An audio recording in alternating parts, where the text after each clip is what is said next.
Now, with all of the evidence for biblical creation, how do we use that in evangelism? Putting creation evidences to work today on Creation Magazine Live.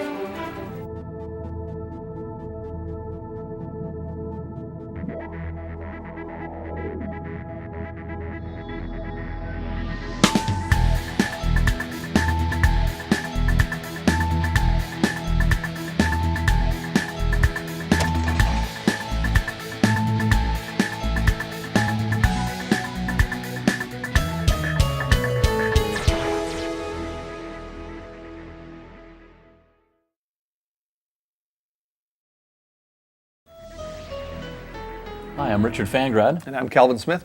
Today on Creation Magazine Live, we're talking about evidences and apologetics and how to use those to show people that the Bible is true. Right. Now, we often encounter people, as speakers with CMI, people come up to us and say, well, I don't need to know this stuff. I'm a solid Christian. I believe the Bible. I believe God created and have no problem with that.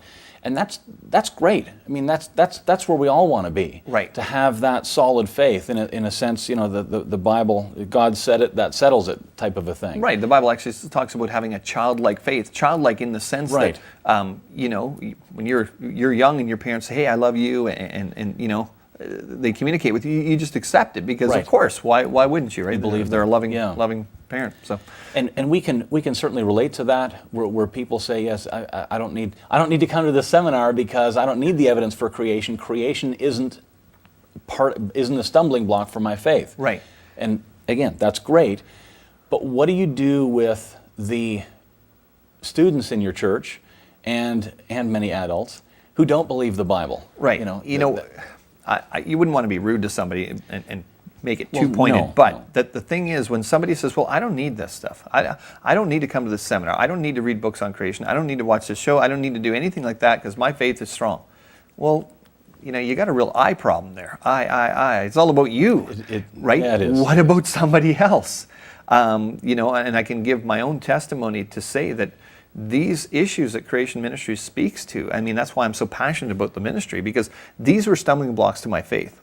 Right, I'd accepted evolution as fact. That's just science growing up. Right. So when people would talk to me about God, I was looking at them like you're loopy. I know where I came from, man. I came from pond scum billions of years ago. What do you just go read a science textbook. I was looking at them like they were stupid. I'm not trying to be offensive. That's the way I look at them. I'm just being honest. I was like, don't you watch any kind of TV? Look at all the TV programs in support of evolution. We don't need to explain or have God to explain anything. So really, there are many people that reject Christ because they're convinced that science disproves the Bible. There are statistics that church leaders know about and have known about for a long time. We'll list some of them here. George Barna, he's kind of like the Christian Gallup poll guy, right? Yes. He released a study in 2006 says 61% of young people from Christian homes who go to public schools lose their faith. Assemblies of God down in the United States, a big denomination, said 66% of their young people were vanishing by 18. Lifeway Research study in 2007 said 70% of young people. And the Southern Baptist Convention in 2002 said 88% of young people were abandoning their faith by the time they reached age 18. Yeah. Now look at those numbers rising in such a short period of time. It's absolutely staggering. Right. We're hemorrhaging to death as a church. And none of the survey results are 5% or 8%. They're all well over half. Oh, it's astronomical. If there was any kind of illness, if the cancer rate was 80% in any town, what would people be doing? They'd be going, what? They'd be moving, they'd be changing their diet, they'd be changing their input, they'd be doing something. But I'm telling you, a Christless eternity in hell is far worse than getting cancer. Than anything. And these are American surveys, and their surveys been done in other countries. Here in Canada, a report just came out this year. In fact, I was speaking in Charlottetown, PEI, just a couple of weeks ago, and talking with the pastor there. And in the PAOC church here in Canada, the Pentecostal Assemblies of Canada, he was saying that that they recently did a survey, and their numbers were 90%. They are losing 90%, 9 out of 10 of their primarily students will leave the church. Unbelievable. It's just amazing. Yeah. Josh McDowell recently spoke at my brother-in-law's church in Illinois. Just a fantastic apologist, Yes, Josh yeah. McDowell. A former atheist Yeah. who was challenged by Christians when he was in college or he actually wanted to disprove the resurrection, Right. Yeah. in order to save his Christian friends at college embarrassment. He was doing them a favor, you see. Well, he became a Christian in the process. Right. And he said this at this church here a couple years ago. 63% of young people said they would attend church if the church presented truth in a way that they understood it and it was significant and meaningful to their lives. Right. So what's he saying? People are looking for the meat. There's a solution here. Yeah, you can have all the hoopla, all the stuff, but people are looking to have an intellectually sound faith. Absolutely. More when we come back. In 2003, the Nobel Prize for Medicine was awarded to the pioneers of MRI scanning technology. But of those honoured for this amazing medical breakthrough, there was a glaring omission. Incredibly, the Nobel Committee did not recognise Dr. Raymond Damadian, who is widely known as the man who invented the MRI scanner. The two men who did receive the Nobel Prize certainly contributed to the field, but there's no doubt that Damadian made the pioneering breakthroughs. And what makes his exclusion even more suspect is that up to 3 people can share the award. It does make you wonder if the committee's decision was influenced by the fact that Raymond Damadian is an outspoken Christian creationist. Even atheistic philosophy professor Michael Roos confessed, "I cringe at the thought that Raymond Damadian was refused his just honour because of his religious beliefs." To find out more from Creation Ministries International, visit our website, creation.com. Today on Creation Magazine Live, we're talking about how we can use evidences, creation evidences, in evangelism. And when you think about it, the question becomes, well, what role does apologetics actually play when you're leading someone to Christ? Right. And from a human perspective, we can kind of say, well, we have the experience of certainly you and I can experience that personally, but many people, you investigate Christianity, you look at the evidences that give support to the credibility, the accuracy of the Word of God, right, and then people end up becoming Christians. And so you have that kind of from a human perspective. Right. But the Bible makes it clear that God saves sinners through the preaching of the gospel, right, not through evidences, yep, not through apologetics. In 1 Corinthians 1:18 it says, "For the message of the cross is foolishness to those who are perishing." That's everybody. Yep. But to those of us who are being saved, it is the power of God. So initially, when we're all,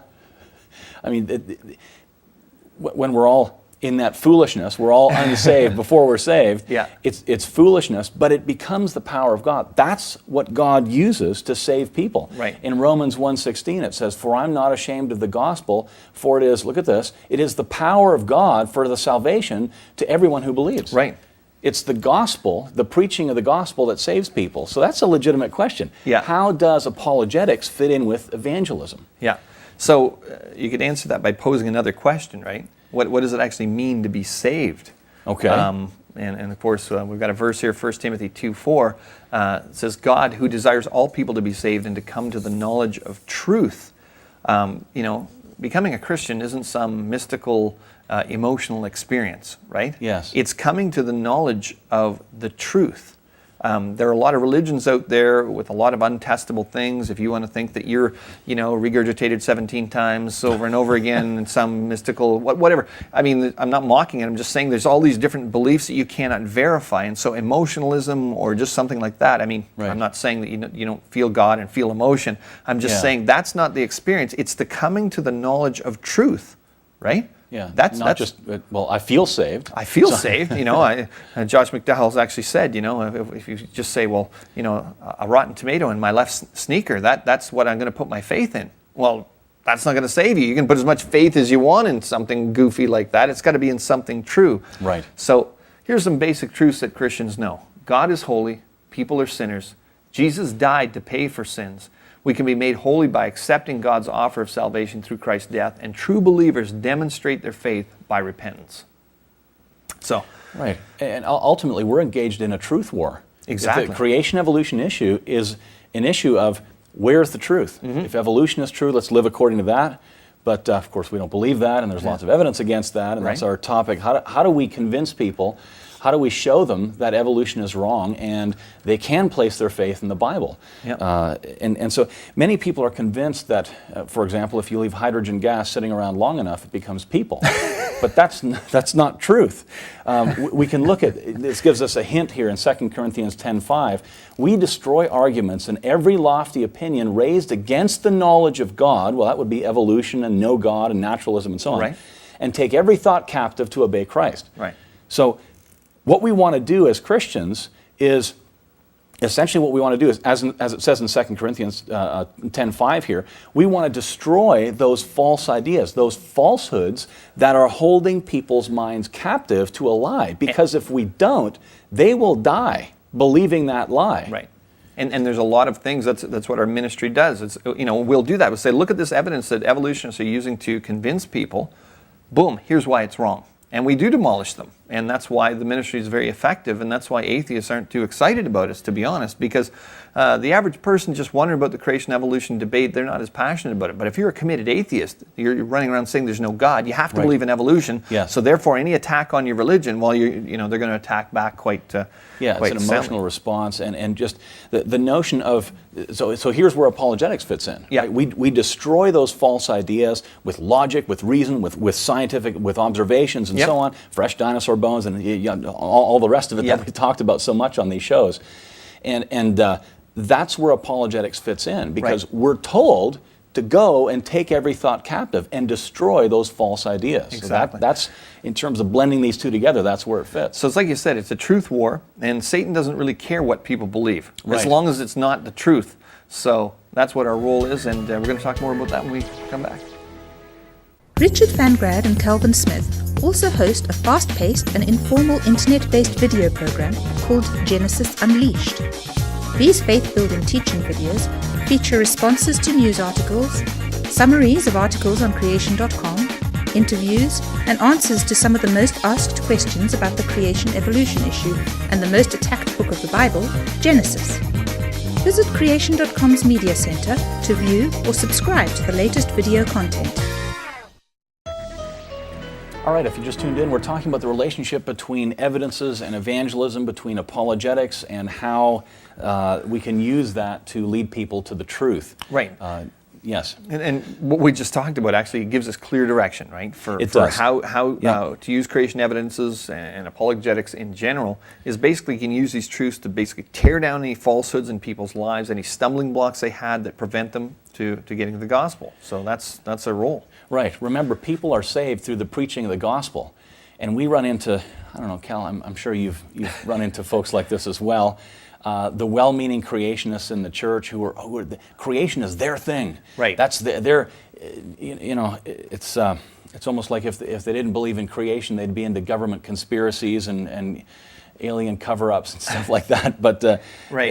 it's if your whole purpose is trying to get people to be creationists and talking about creation evidences, and you never present the gospel, they're never going to get saved. There's a lot of creationists that are going to go to hell, right? Yes. Because the thing is, you start talking about intelligent design, you start showing them the sophistication of design. Look at these molecular motors inside things. Look at these molecular biological robots and all these kind of things.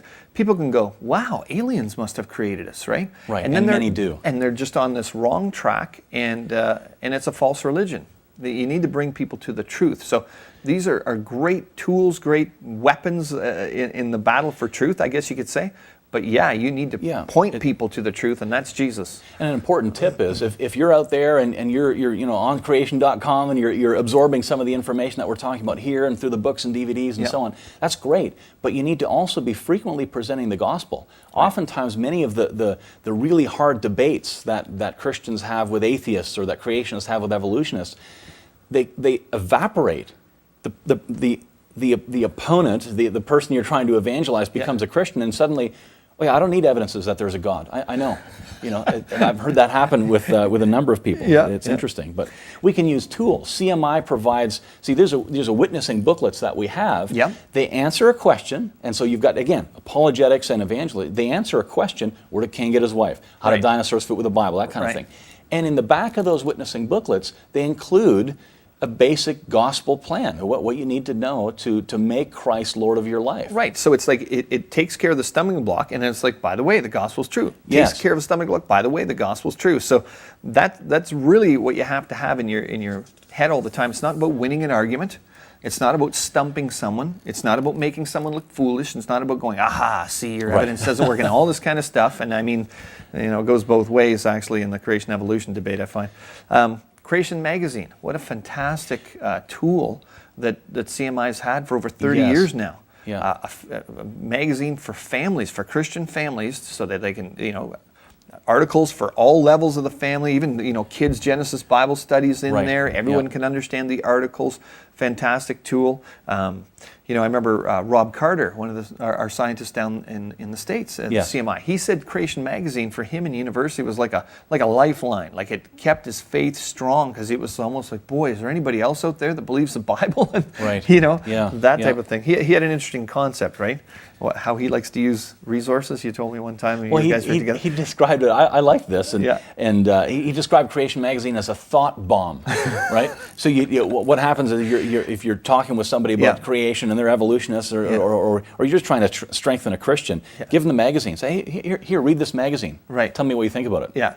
And then you run away, and he ran across the stage, and then you see the bomb go off. And, what? You mean the Bible's true? You mean there's evidence that God created? And wow, this is incredible. So it's a thought bomb. But we can think about other things. Here's some more tips. The Bible talks about both spiritual things and non-spiritual things. It talks about things like things that science has discovered only recently. It talks about people and events in history.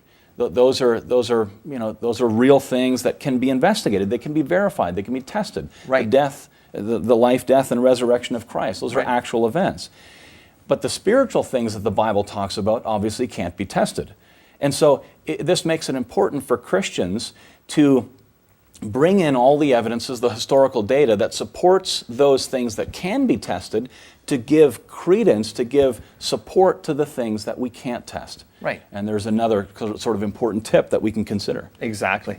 There are mountains of evidence for the accuracy of the Bible. I mean, our website talks about it. So really, you can have a strong intellectual faith, and that's really what our ministry is about. We'll be back in a moment.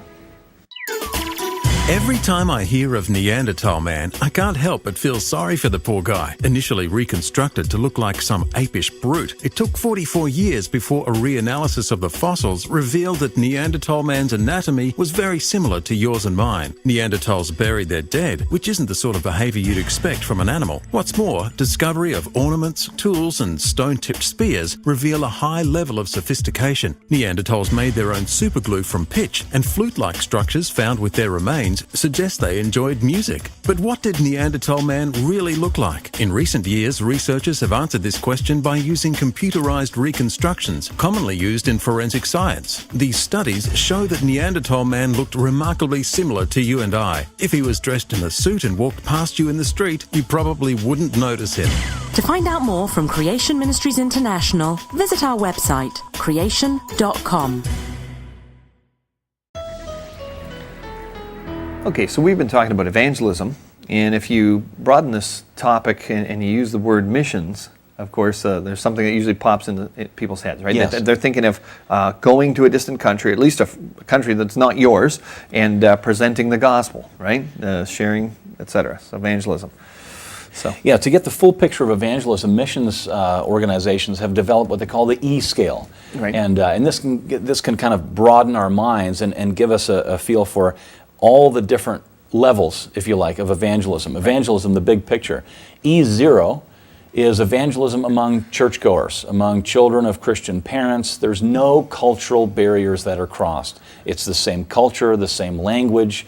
That's the E0 level. Right. E1, evangelism to non-Christians in the same culture. Right. And that would include things like your unsaved family and friends, or yes. Yeah, street preaching in your own town, handing out tracts, that kind of thing. It's that level of evangelism. E2, evangelism to non-Christians in a slightly different culture. That would be if a Canadian went to the UK or went to Australia, same language, right? But the culture's not the same. They might be understanding things in a different way. You've been to Australia, right? I have, yeah. Do they speak the same language? Just joking. I've Careful been there now. too. But E3. Let's move on quickly. The E3. This is evangelism to non-Christians in a very different culture. That would be like a Canadian or an American going to Tanzania or going to. You've got to learn a different language. You don't understand the culture. Yeah, very different culture, different language. They understand things differently, a very different way. So that gives us a picture of evangelism in its entirety. Right. Now that scale gives us a good understanding, a good understanding of how we're going to share the gospel. But what's interesting is that this E0 level, if that's not done, nothing else is going to get done, right? Right. I mean, yeah. We showed you some pretty scary figures here. 70, 80%, 90% in certain denominations of our young people abandoning the faith. Guess what? E0 evangelism is horrific in Western world countries. It's one of the most critical needs today. It's one of the most important things, because you're never going to train up strong. I mean, think of an evangelist that goes to a different country, willing to learn a different language, risk their lives sometimes, etc. You're not going to get people like that unless they're strong Christians. Well, where are those strong Christians coming from? And if we're losing 70, 80% of our kids, then level 0 evangelism is we're failing miserably. That's about the only thing you can say. Yes. Yeah. Ultimately, all evangelism at every one of those levels is going to fail if we don't have healthy churches. Right. Churches that are equipping people to understand the truth and accuracy of the Bible. Right. And I mean, that's what CMI is all about, right? We partner with churches, church leaders, to help their congregations, to help pastors so they'll have answers. Really, we want to equip people that equip people that equip people. That's our goal, right? We don't want to come in and multiply those efforts. We want to pass that information on.